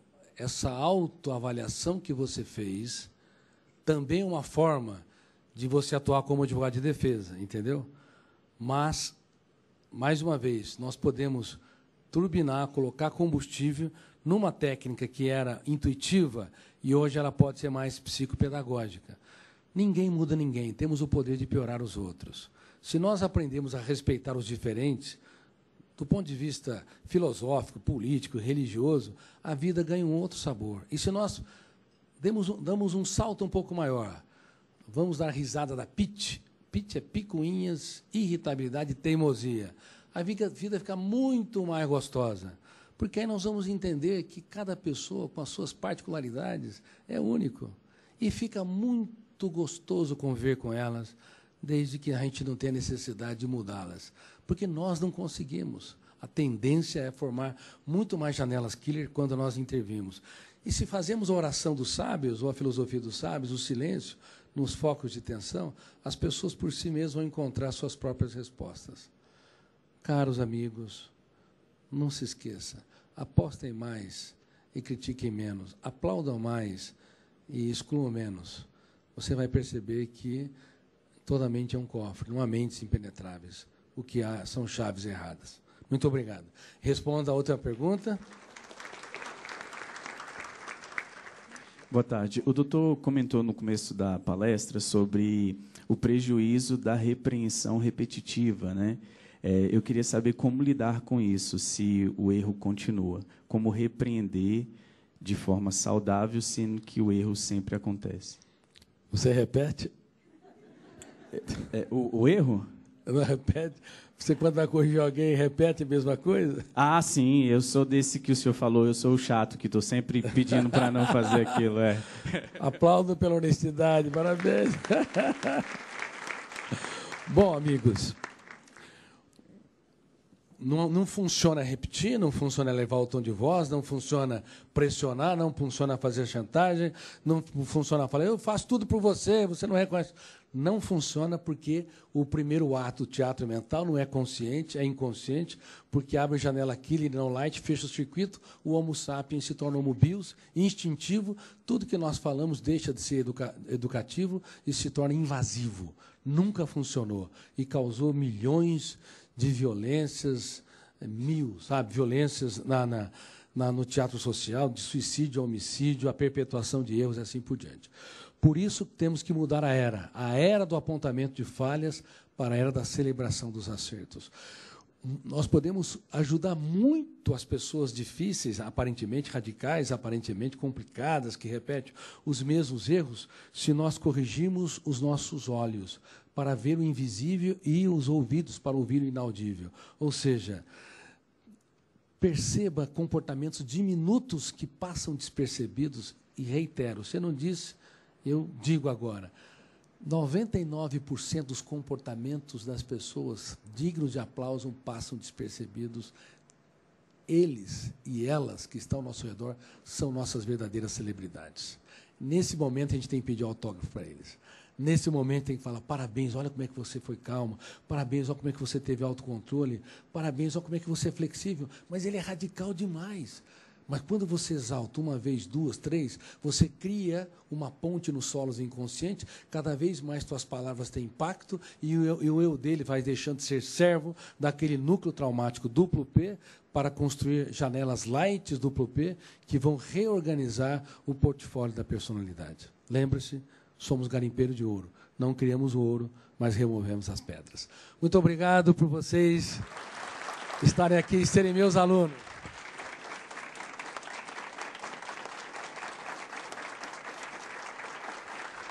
Muito obrigado. Queria que vocês abraçassem o outro e dissessem, obrigado por você existir.